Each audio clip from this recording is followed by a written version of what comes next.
Gracias por escuchar los podcasts de Radio Nacional. Acceda a todos los programas en rtv.es/a la carta.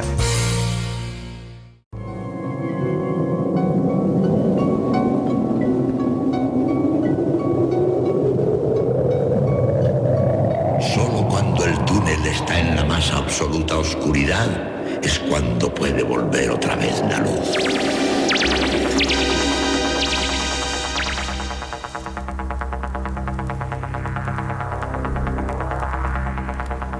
Estás entrando en el espacio en blanco. Una puerta a nuevas dimensiones de la existencia. Una nueva perspectiva sobre la realidad. Espacio en blanco.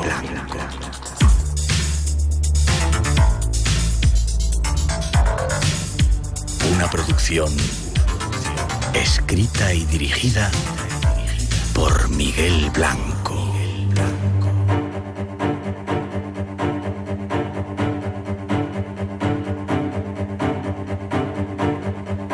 Hola, buenas madrugadas. Llegamos, un nuevo tiempo de misterios se abre ante nosotros. 2 horas tenemos por delante y esta noche, como casi siempre, se presentan apasionantes. Ya veréis.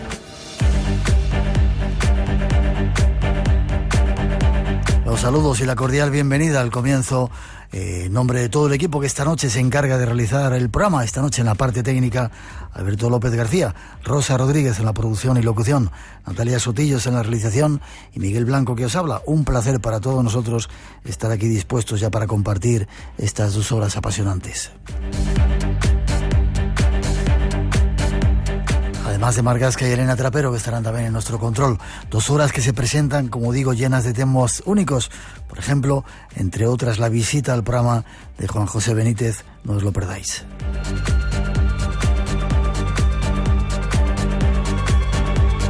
Pero antes de daros más datos, abrimos las redes sociales. Ya sabéis, si queréis mandar algún mensaje, en nuestro email espacioenblanco@rtv.es, y en las redes sociales, en Facebook y en Twitter, Blanco Radio, con los saludos para todos los que estáis ahí conectados y los que también estáis escuchando la radio en Radio 1 o Radio 5, descargando el podcast y en cualquier parte del mundo. Como siempre decimos, saludos desde España.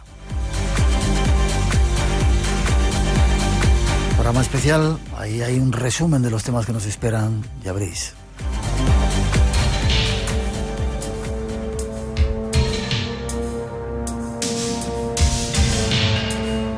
Esta semana tenemos visitas únicas en el programa.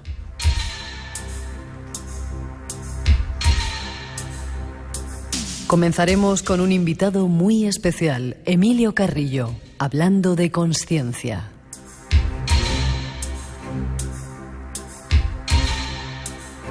Será un repaso por nuestro mundo y algunas de esas situaciones que nos están llevando hacia un futuro prometedor.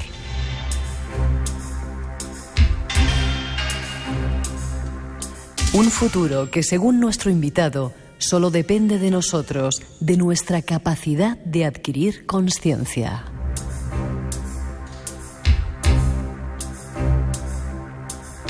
Habrá más invitados especiales.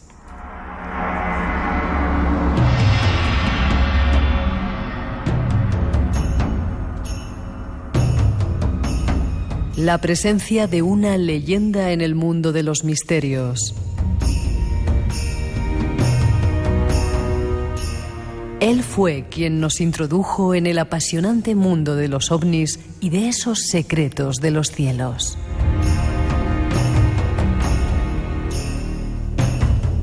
Nos referimos a Juan José Benítez.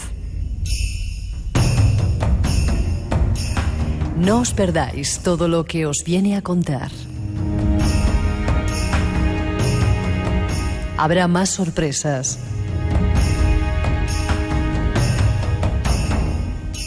Todo ello dentro de esta nueva cita que os hemos preparado con una sola intención: que disfrutéis de la radio y de la compañía de este nuevo espacio en blanco.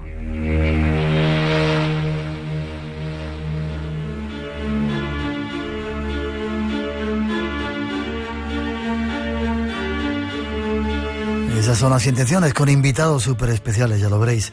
Y sin perder más tiempo, vamos a saludar al primero, alguien que se acerca a nuestro estudio y que tiene muchas cosas que contarnos acerca de la conciencia y que nos habíais pedido muchas veces que vinierais. Ya veréis lo sorprendente que es lo que nos cuenta.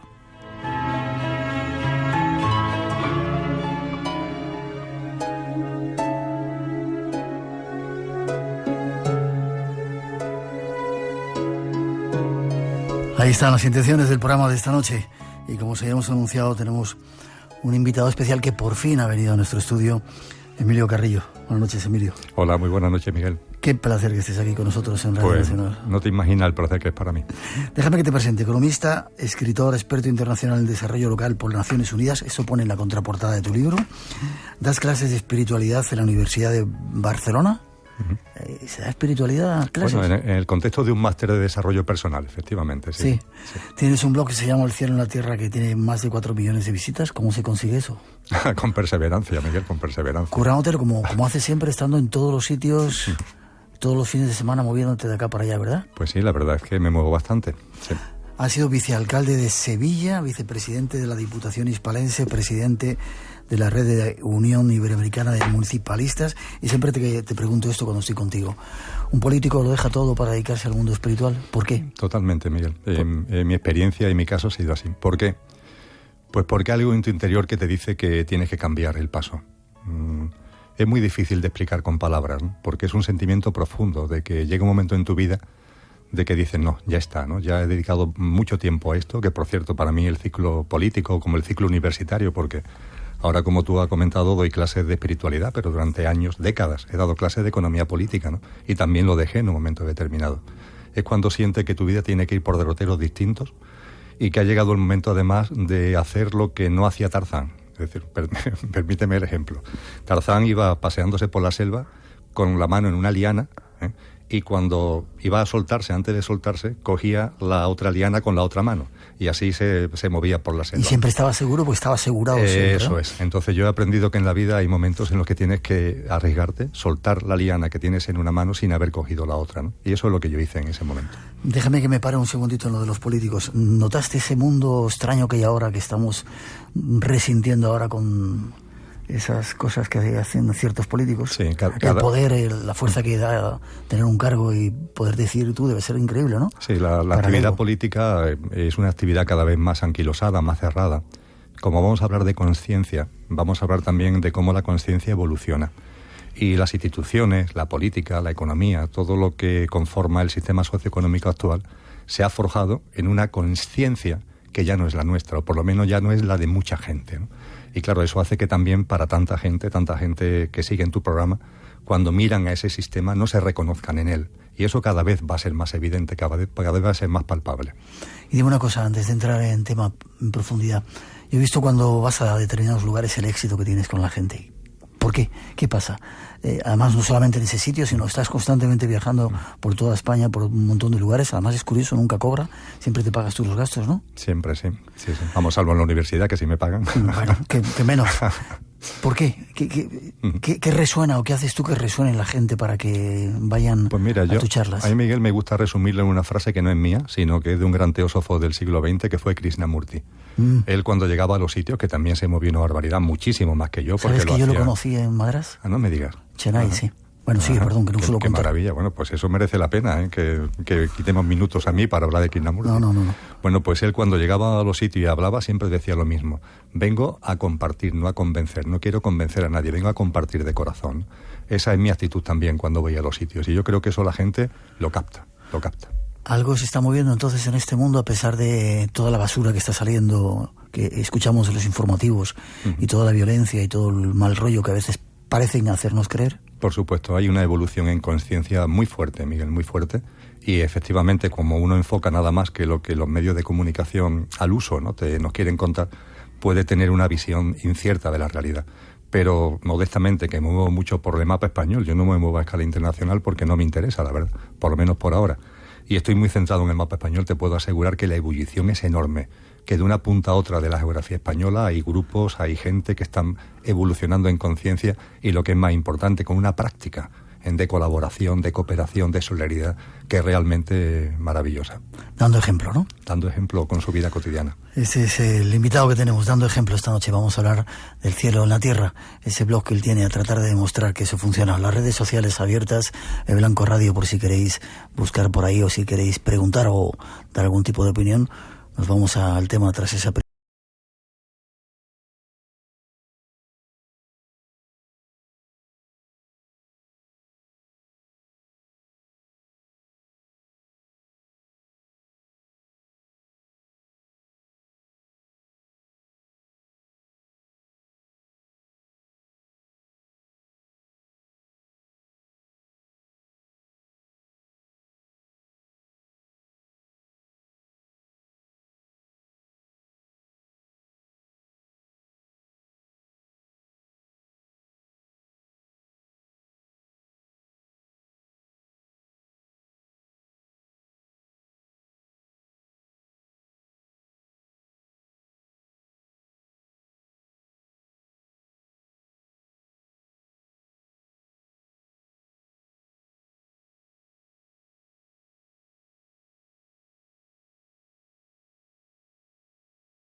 estaría en una parte del libro, bueno, no he dicho que ha sacado un último libro que se llama así, Conciencia, ¿no?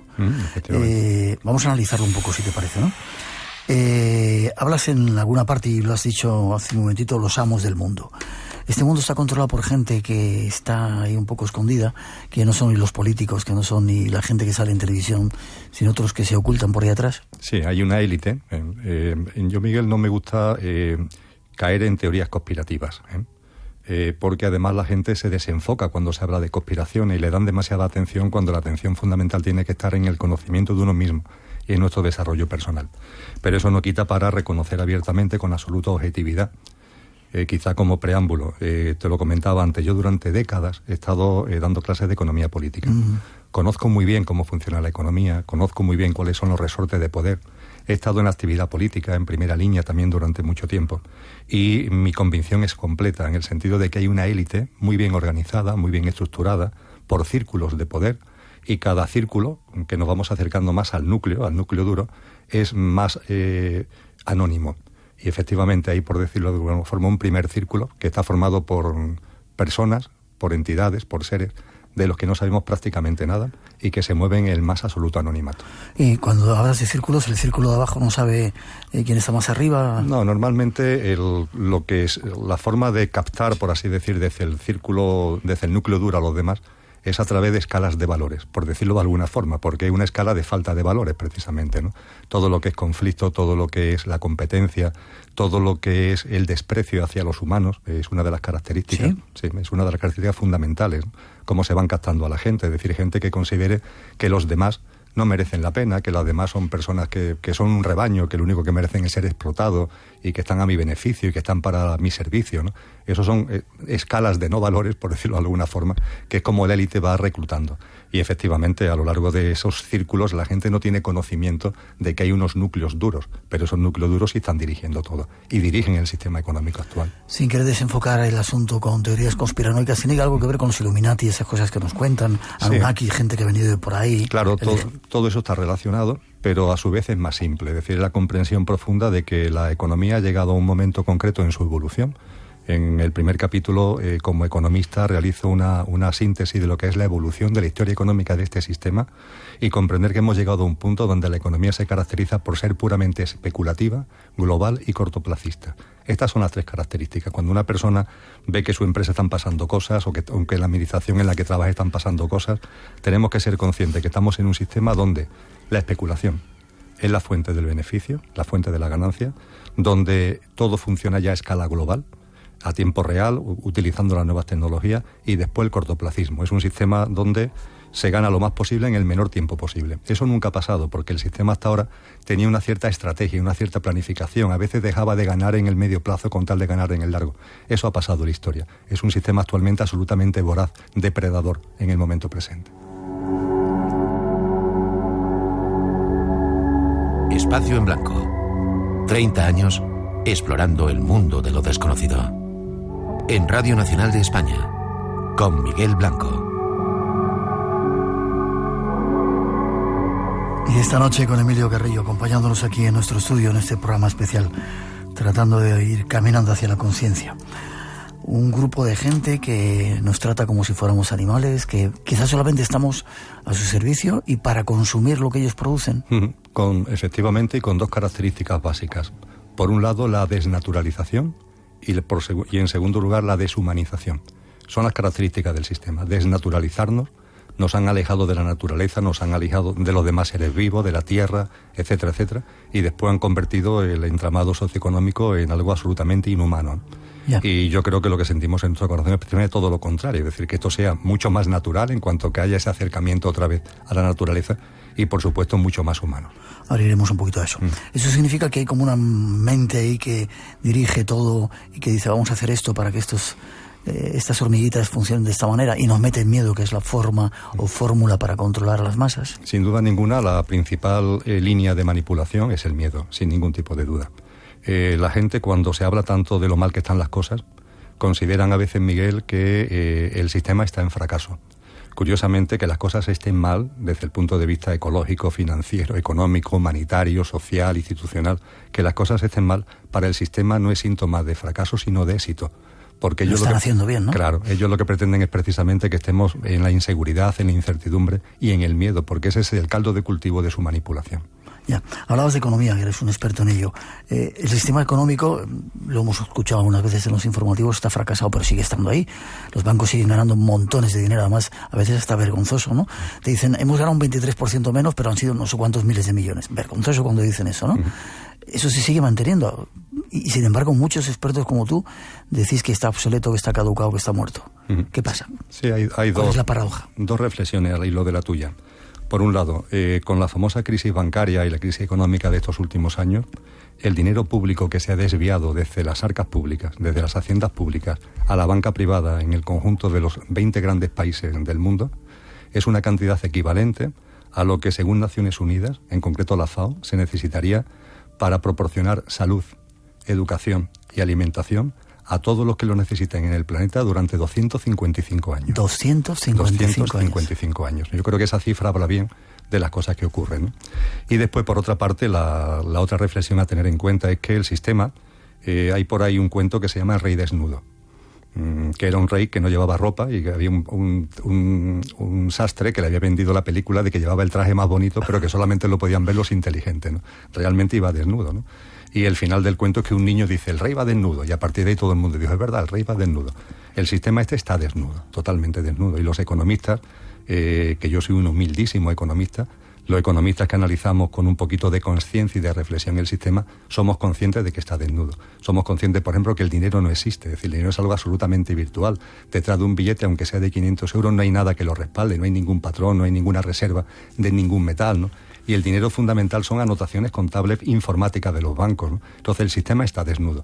Y yo creo que cualquier economista con un mínimo de sentido común sabe que esto se va a poner de manifiesto en no demasiado tiempo. Vale, está desnudo, pero el resto de la gente lo estamos viendo vestido. Yo le veo que tiene un vestido muy guapo cuando voy al banco y cuando voy a pedir cosas. Sí, pero yo creo que tú eres consciente, como la cantidad de gente que escucha en el programa, de que su dinero no está en el banco, ¿no? Es decir, que eso es una entelequia, ¿no? El dinero que tú has puesto en el banco se lo ha prestado a otro, que después ha ido a otras manos y otras manos y otras manos. Y realmente no hay nada, es que no hay nada detrás de ese. La funcionalidad del dinero es precisamente la virtualidad. No hay nada más virtual, mira que en las tecnologías actuales hay cosas virtuales, ¿no? Lo más virtual que hay en la sociedad actual es el dinero.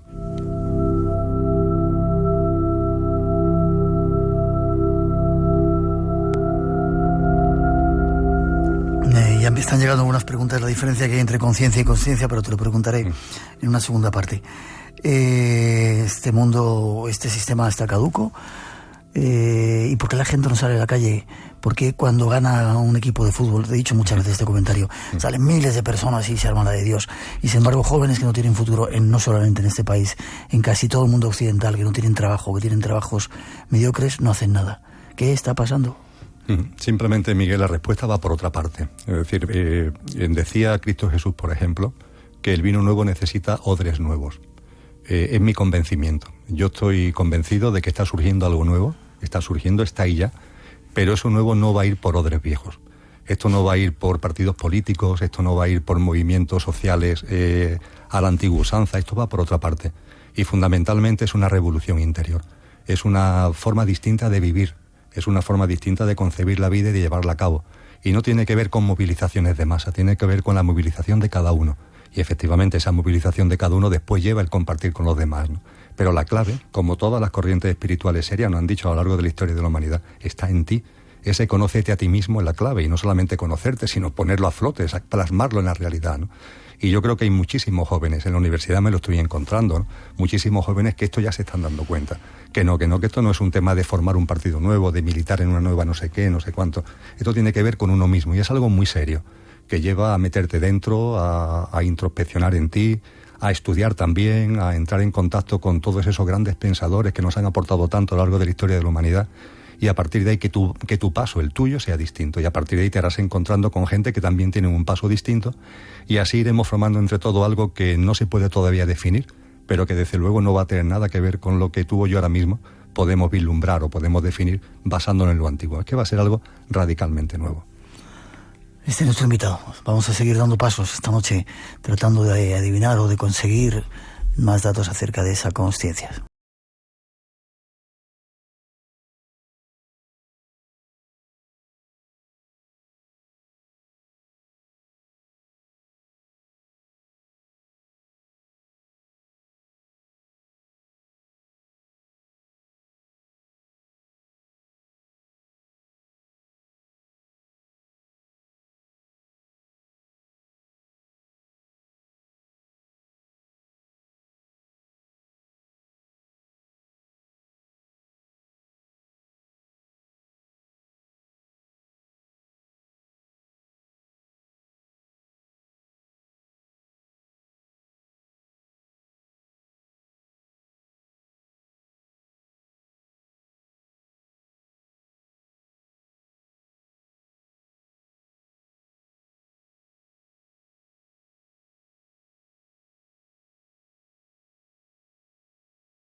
Ya hemos visto la definición que tú das en el libro de consciencia, diferencia entre conciencia sin la S. ¿Hay alguna diferencia entre esas dos palabras? La diferencia es enorme, es radical, Miguel. La palabra conciencia sin S, yo soy andaluz y la S se me escapa. La conciencia sin S tiene que ver, dice el diccionario, con temas morales relacionados con el bien y con el mal. Eso es la conciencia sin S. La consciencia sin S, con S, es lo que se acaba de comentar. Es fundamentalmente el conocerte a ti mismo y conocer la realidad que te rodea. Por tanto, son cosas totalmente distintas. Cuando hablamos de conciencia estamos entrando en el ámbito de los juicios morales. Cuando hablamos de consciencia estamos hablando de algo totalmente distinto, que yo diría que tiene que ver además con lo que en el argot teosófico se habla de la síntesis entre lo espiritual, lo científico y lo filosófico, entre la espiritualidad, la ciencia y la filosofía. Ahí es donde pone el dedo en la llaga la conciencia. Ya, pero Emilio, no nos educan para eso, ¿no? No nos han educado para eso. Ni a nosotros ni a los niños que están viniendo ahora les educan para darse cuenta primero del entorno y luego conocerse a sí mismo, ¿no? Hombre, en el libro que hacías tu referencia, en el libro Consciencia, hay un capítulo dedicado a la educación y se pone de manifiesto que el sistema educativo no es tal.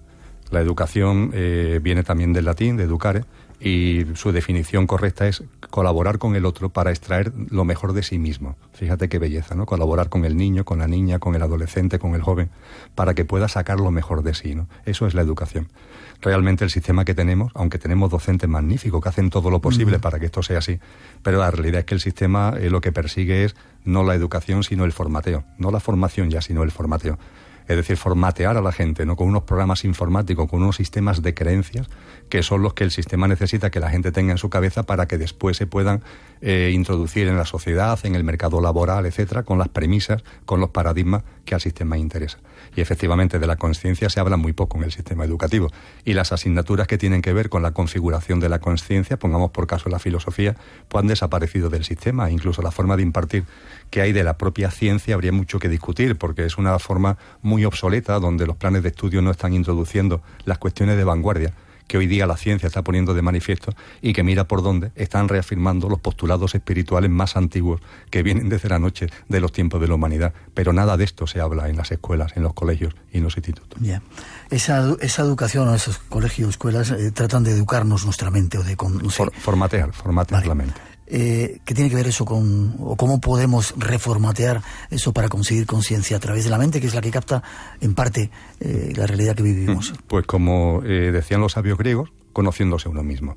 Me gusta comentar que cuando construyeron el templo dedicado a Apolo en Delfos, donde se ubicó ni más ni menos que el oráculo de los dioses, que era un centro de peregrinación de la humanidad de aquella época, los sabios de la Grecia clásica lo que pusieron en el programa de entrada, en el frontispicio del templo, fue esta expresión: conócete a ti mismo. Es decir, tú que vienes desde no sé dónde para encontrar lo divino, esta es la clave: conócete a ti mismo.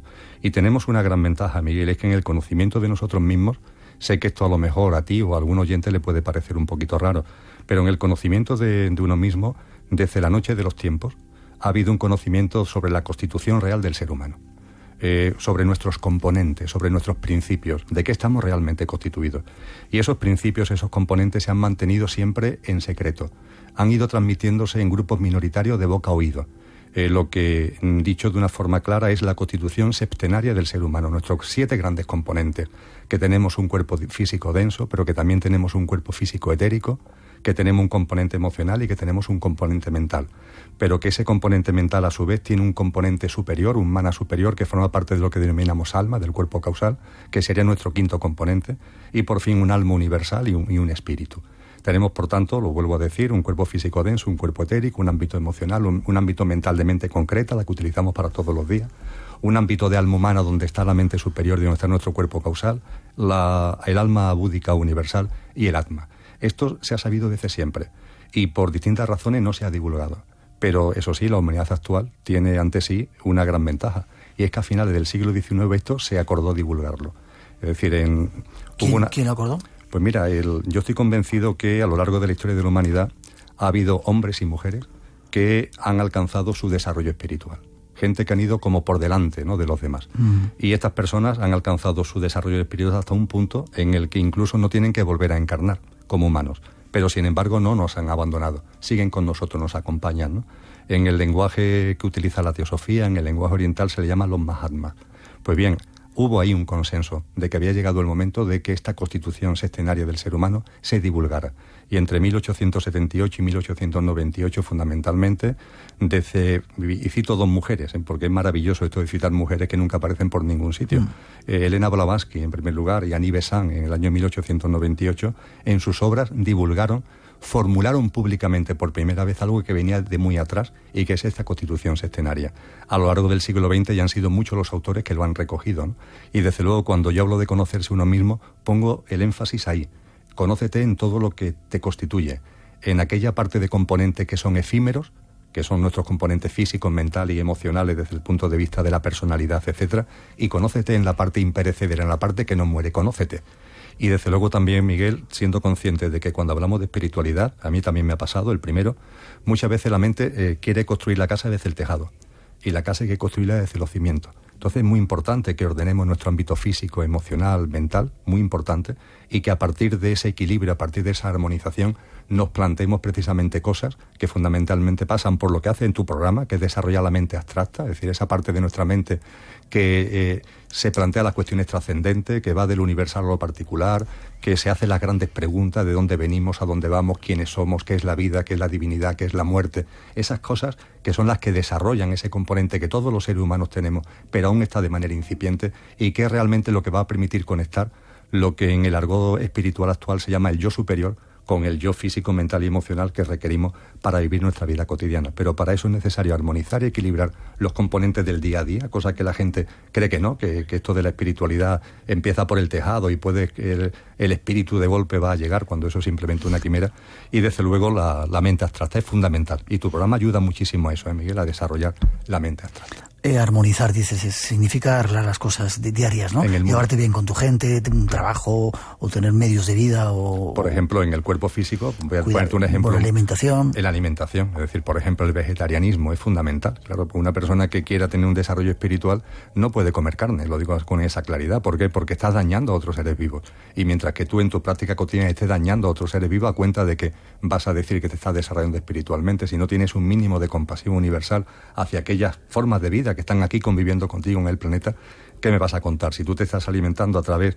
Son 30.000 millones de animales todos los años, Miguel, los que son sacrificados después de pasar por un proceso de campo de concentración para finalmente dar un producto que se llama carne y que nos dicen que tiene nutrientes cuando no tiene ningún nutriente y es carne de dolor. También cuando hablamos anteriormente de manipulación, todo el sistema alimentario, los laboratorios, las farmacéuticas, tienen un gran entramado y la carne hay que desmitificarla. La carne es un componente de dolor, aunque el elemento fundamental que a mí me gusta poner sobre la mesa para no consumirla no es porque te haga daño, que nos hace daño, sino es fundamentalmente por la compasión hacia la cantidad de seres vivos que estamos machacando para alimentarnos. Eso no es justo. Entonces, cosas como esa es a lo que yo hago referencia cuando hablamos de armonizar o equilibrar las cosas del más día a día antes de intentar otras cosas. Es que si no, nos estamos autoengañando. Nos queda mucho por hacer, ¿eh? Por supuesto. Mi generación, por lo menos, sí que está preparada para adaptarse a los nuevos cambios tecnológicos porque hemos crecido con ellos. En comparación con países europeos, aún le queda un paso, pero está muy avanzada. Según muchos expertos, estamos a las puertas de la llamada cuarta revolución industrial. Futuro Abierto, con Tato Puerto. Esta semana en Futuro Abierto hablamos de la industria y la economía 4.0. Los domingos a las 6 de la mañana, como siempre, mejor en Radio Nacional de España. Esta noche, en Espacio en Blanco... Después de 44 años de investigación, pues digamos que es lo más importante, ¿no? Que el fenómeno es cierto, que el fenómeno es real y que no tiene nada que ver con la tecnología humana. Y son astronaves o son, bueno, en muchos casos son astronaves tripuladas, en otros probablemente no lo son, no están tripuladas, en otros casos son sondas de diferentes tamaños y bueno, y en otras ocasiones pues no sabemos exactamente a qué nos enfrentamos, porque podrían ser astronaves o podrían ser criaturas incluso. Y bueno, la mitología pues tampoco sabemos, se remonta a muchísimo tiempo atrás. Yo personalmente creo que incluso están aquí mucho antes y que probablemente nosotros quizás seamos consecuencia de la siembra de vida de estos seres en el planeta. Muy pronto, en Espacio en Blanco. Espacio en Blanco, en Radio Nacional, con Miguel Blanco. Y con Emilio Carrillo, hablando de cosas serias esta noche.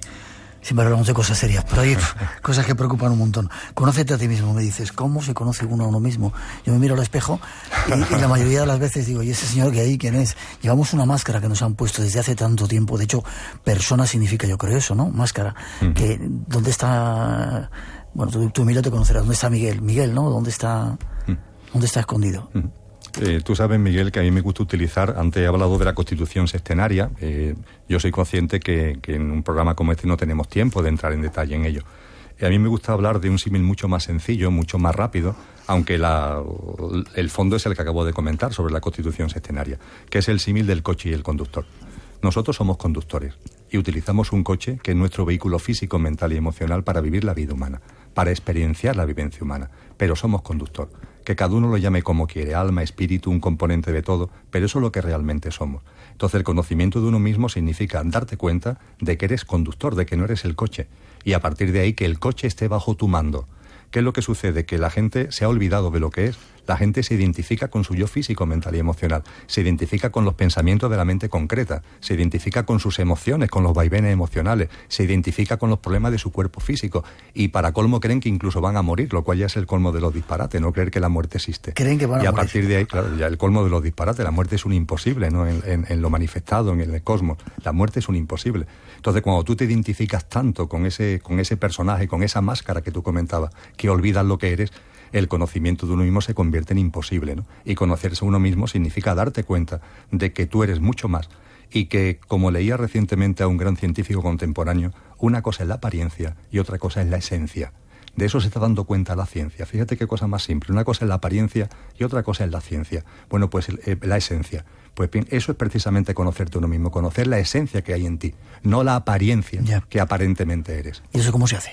Pues eso dame mira, una pista. Fundamentalmente eso significa dedicarle tiempo. Decía Cristo Jesús, hablaba de fe.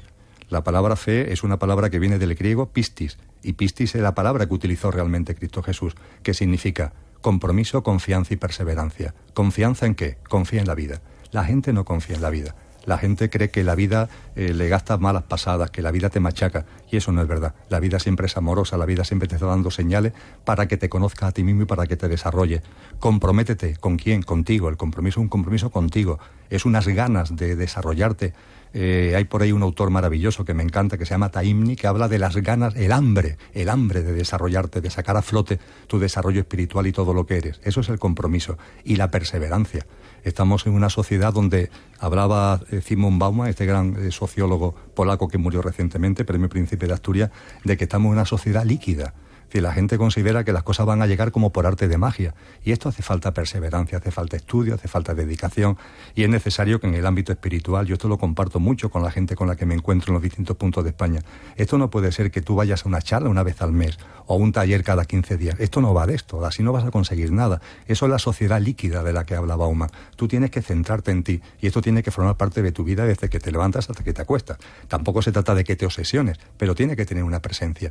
Y además, lo comentaba anteriormente y vuelvo a incidir en ello ahora, tenemos una gran ventaja, y es que ha habido antes que nosotros muchos hombres y muchas mujeres que lo han hecho, lo han escrito, lo han divulgado y lo han puesto a nuestra disposición. Bueno, pues acudamos a esas fuentes y apliquémoslo a nuestras vidas. Vale, o sea que no van a venir los extraterrestres de arriba, los dioses, para decir, danos el toquecito de la era de Acuario y de repente todos iluminados, santos, bonitos, sanos. No, desde luego las cosas no van por ahí, Miguel, seguro que no. Bueno, el ego y el yo. ¿Cuál es la diferencia entre el ego y el yo? Y nos vamos a ver cómo liberarnos de todo este asunto. Pues mira, voy a dar una frase que puede despistar mucho al principio, pero creo que nos vale. Decía Rumi que quien tiene voluntad carece de voluntad. Qué cosa más extraña, ¿verdad? Sí. Quien tiene voluntad carece de voluntad.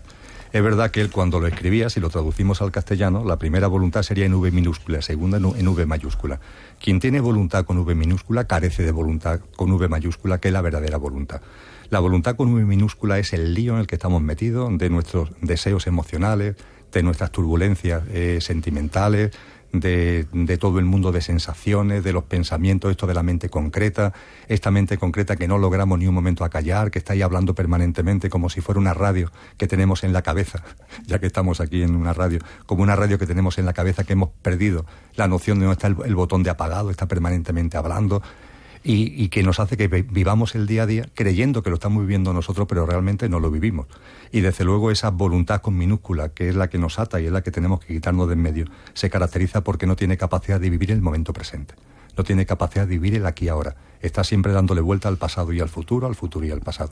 Mientras que la voluntad con mayúscula es la voluntad del conductor, es una voluntad que tiene que ver con el yo superior, es una voluntad que está ya desprovista de elementos egoicos, que tiene una forma de ver la vida que se caracteriza por lo generoso, por lo altruista, por lo comprensivo, por lo amoroso, por la capacidad de cooperación, de solidaridad, donde el competir se ha olvidado y uno se dedica a compartir. Esos son nuestras cualidades sálmicas, las cualidades de nuestro yo superior. Y cuando se habla tanto del ego desde el punto de vista que habla la psicología, ¿no?, de nuestro pequeño yo y de nuestro yo superior, esa es la gran diferencia. Nuestro pequeño yo, nuestro ego, va por la vida siempre cabizbajo, con miedo, a la defensiva, dando codazos a los que están a su alrededor, intentando satisfacerse con las cosas más inmediatas, pero perdiendo la noción del aquí y ahora. Mientras que lo que realmente somos, nuestro yo superior, cuando empieza a aparecer en nuestra vida, gracias al desarrollo de la mente abstracta, que es la que va abriendo ese gran canal, que en el lenguaje sánscrito se llama el antakarana, que es lo que permite que nuestro yo superior empiece ya a llover, a descender sobre nosotros.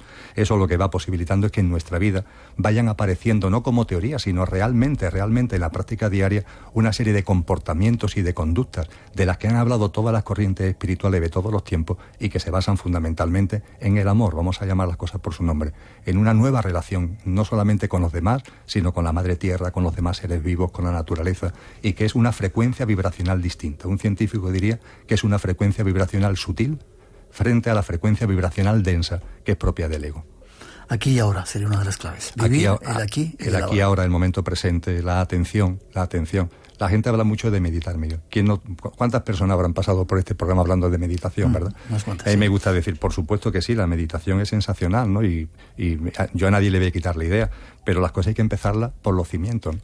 Entonces tú no vas a alcanzar estados meditativos si no tienes capacidad de atención. Estás charlando con alguien, compartiendo un café, y no eres capaz de estar 3 minutos atendiendo el teléfono con claro, o habla. A mí me gusta mucho hablar, ahora que se acerca ya la época de verano, alguien menciona la palabra playa y tú te vas a la playa, estás en el bar con esa persona, pero tú realmente ya te has ido a la playa. Entonces, primero, vamos a ser serios, si no eres capaz de tener una conversación atenta, la concentración es el siguiente paso, ¿no? Tú tienes que tener una capacidad de concentración en un tema. El tema que sea, me da igual, aunque sea la alineación de tu equipo de fútbol, pero que durante 5 minutos seas capaz de concentrarte en un asunto. Y la gente no es capaz, ¿no? Entonces, por ahí hay que empezar por la atención, hay que empezar por la concentración. Esto lo han dicho los orientales, pero lo han dicho nuestros místicos, San Juan de la Cruz, Santa Teresa de Jesús. Atención lo primero, concentración después. Y a partir de ahí empezamos a hablar, y ahí han llegado muy poca gente, de contemplación.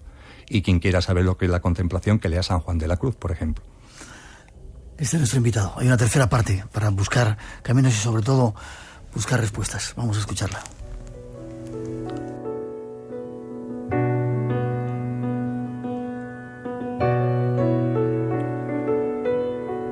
Tratemos de contestar a algunas de las preguntas que nos hace nuestro invitado.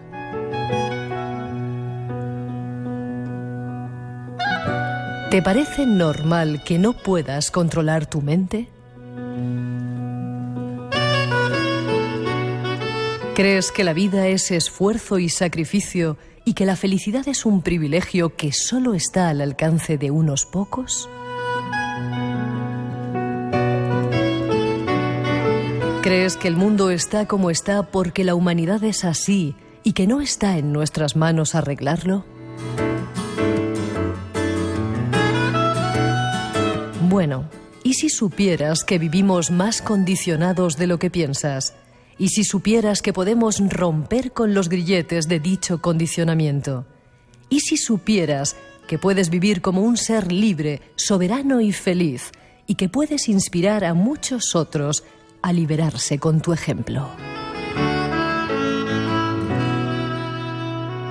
Está en tus manos ser el habitante pionero de un mundo transformado. Todo es cuestión de tomar conciencia, de expandir la conciencia y despertar. Si te han vendido que esto es muy difícil o que requiere mucho tiempo, no tienes por qué creerlo. He aquí una creencia fundamental que puedes ya mismo erradicar.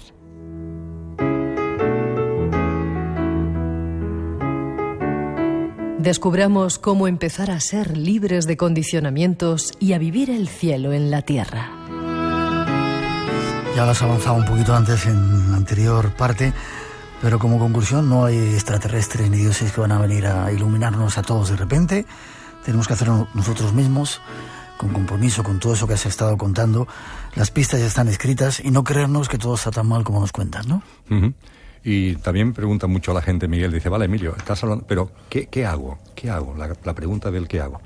Yo digo, mira, fundamentalmente empieza a preguntarte a ti mismo qué es lo que tienes que dejar de hacer. Más que qué hago, qué es lo que ya no voy a hacer a partir de ahora. Y se trata de vivir precisamente, yo creo que como el influjo del sistema, lo que el sistema quiere, el formato de vida que quiere que desarrollemos, lo conocemos todo. Se basa en competir, se basa en una dinámica de vida, un ritmo siempre basado en el culto de la velocidad, nunca en el momento presente, mucho estrés, mucho ruido, ¿verdad? Bueno, pues precisamente deja de hacer eso. Antes de plantearte qué cosas nuevas tengo que hacer, ¿no? Ve eliminando de tu vida. En la práctica espiritual hindú se habla de una práctica que es la del yama niyama. El yama son las cosas que tienes que quitar de tu vida y después el niyama son las cosas que tienes que meter en tu vida. Bueno, pues yo creo que una buena reflexión inicial sería el yama, es decir, cosas que yo tengo que quitar de mi vida porque no son realmente mías, son influencias, ¿no?, que han metido en mí. Ese sería el primer paso. Y después hay un segundo elemento, Miguel, que creo fundamental. Hablábamos antes del aquí y ahora, ¿no?, de la importancia del aquí y ahora. Y es un tema que Krishnamurti en alguno de sus textos ha puesto el dedo en la llaga, ya que hablábamos anteriormente de él. La enorme diferencia en centrar tu atención en el qué o en el cómo. La mente concreta, bajo el influjo de los sistemas de creencia, está siempre pensando en el qué. En cuanto que alguien habla contigo, ¿qué hago? ¿Qué dejo de hacer? ¿Qué pasa? ¿Qué no pasa? Siempre el qué por delante. Yo digo, cálmate, pon tu atención en el cómo. En el cómo vivo el qué. En el cómo vivo el qué. Y te pongo un ejemplo que es bastante duro. Una enfermedad. Una enfermedad llega a tu vida. El qué de la cuestión no está en que la enfermedad haya llegado o no haya llegado. El qué de la cuestión es cómo la vives. Eso es donde tienes que centrar tu atención. ¿Cómo la vives? ¿Cómo se vive el qué? Frente a ese influjo continuo de la mente del qué, ¿qué hago el qué? No, ¿cómo se vive el qué? ¿Cómo vivo el qué? La enfermedad no llega por casualidad, ni la enfermedad ni nada. He citado la enfermedad como podía citar cualquier otra cosa. Nada es casual en la vida, todo forma parte de una causalidad. Y cuando en tu vida hay algo, la reflexión profunda es ¿qué me está diciendo sobre mí mismo? ¿Qué mensaje me está dando sobre mí mismo? ¿Qué mano me está tendiendo para que me desarrolle en lo que realmente soy? Para que me conozca a mí mismo y pueda desarrollar todas mis potencialidades. En cambio, cuando nos llega cualquier desbarajuste, que es lo que hacemos, perdernos en el mundo de las emociones, perdernos en el mundo de la mente, sin sacarle ningún jugo, porque lo rechazamos. Esto no lo queremos, esto no lo queremos. No, está en tu vida por algo. Hay que tener confianza en la vida. Y a partir de ahí, pon tu atención en el cómo vives el qué.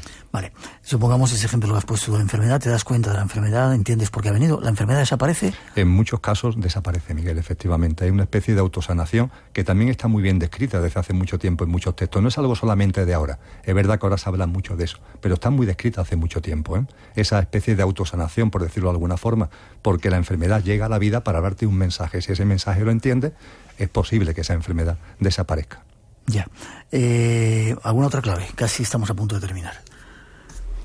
La vida se hace aliada tuya cuando empiezas con este camino, te da señales y ya te ayuda un poco. Sí, todo esto puede parecer muy teórico, ¿eh? A mí me gusta decir que, lo digo mucho en las charlas, confía en la vida. Date cuenta de que en la vida nada sucede por casualidad. En tu vida te estoy refiriendo a la de cada uno, ¿eh? También en la del mundo, pero en la tuya, ¿no? Que todo tiene un sentido profundo, que todo tiene un porqué y un para qué que tiene que ver contigo, que te está hablando de ti y que te está impulsando a ti, al conocimiento de ti mismo y al desarrollo de todo lo que realmente eres y está ahí como en embrión. Confía en la vida. Y la gente dice que eso es muy difícil. Digo, confía una semana en la vida, una semana. Es que una semana, confía un día, confía una hora. A los oyentes de tu programa, confía en la vida una hora. De verdad, que esa confianza una hora en la vida, enfócala, vívela confiando en ella, cambia radicalmente. Es una experiencia rompedora por completo, totalmente revolucionaria. Y yo invitaría, si me lo permite, a las personas que siguen tu programa, que durante una horita, de mañana, de pasado, cuando puedan, que confíen en la vida, que las cosas que les sucedan durante esa hora no crean que son cosas que vienen por casualidad, que ha pasado por... No, tienen que ver contigo y te están dando un mensaje a ti directo, para que lo oigas y para que lo lleves a la práctica. ¿Y qué es lo mejor que te puede pasar? Siempre. No en clave de lo que tu mente... siempre que esto está bien, esto está mal, no en clave de lo que tu mente te diga, sino en clave de lo que es tu verdadera esencia, lo que es tu verdadero yo. Siempre es lo mejor para ti. ¿Y se puede conseguir en esta vida? Yo doy fe que es así, Miguel. Y antes que yo lo han dado muchísima gente, porque yo soy aquí un don nadie, antes que yo lo han dado muchísima gente. De hecho, todas las personas que las enciclopedias recogen y que tú y yo y las personas que siguen este programa podemos tener en la cabeza, que son los grandes pensadores, los gigantes del pensamiento y de la acción de la historia de la humanidad, lo han hecho, sin excepción.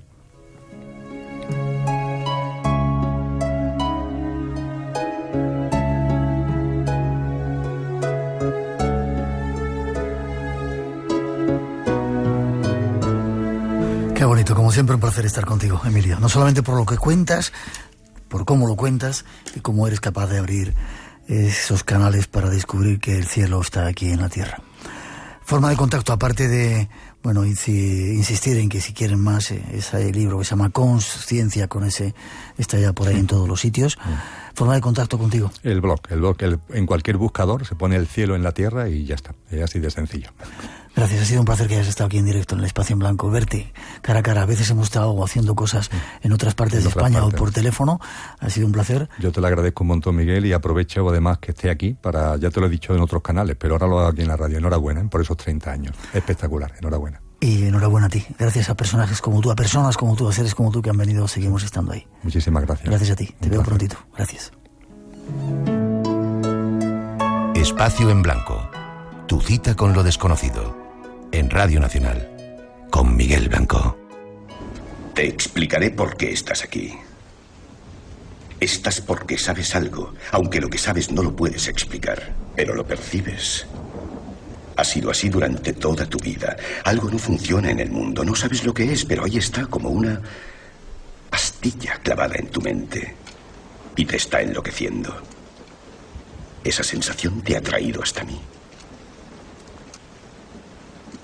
¿Sabes de lo que te estoy hablando? ¿De Matrix? ¿Te gustaría realmente saber lo que es?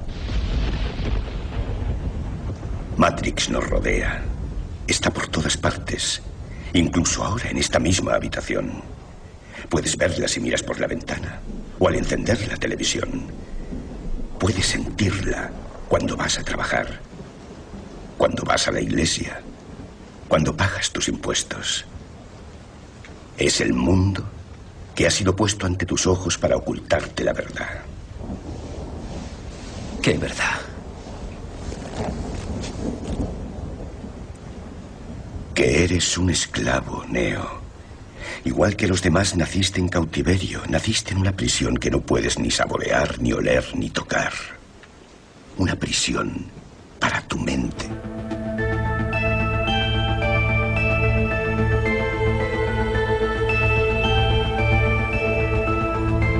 Ahí está un fragmento de esa película Matrix que igual está reflejando el mundo en el que estamos. Hola Miguel, buenas noches. ¿Te gusta Matrix? Sí, sí me gusta, pero tengo amigos que sienten verdadera devoción por la película, casi una religión, creo. Sí, yo creo que da unas ideas muy parecidas a lo que contaba Emilio Carrillo.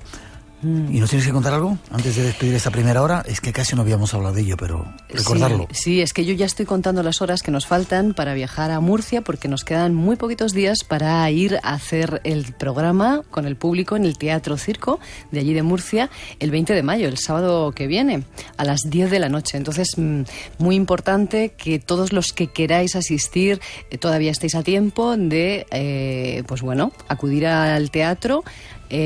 A las 9:30, porque a las 10 en punto empezaremos a grabar y hasta las 12 de la noche. El Teatro Circo es muy conocido en Murcia, sabéis la dirección, presentaros a las 9:30, es entrada gratuita.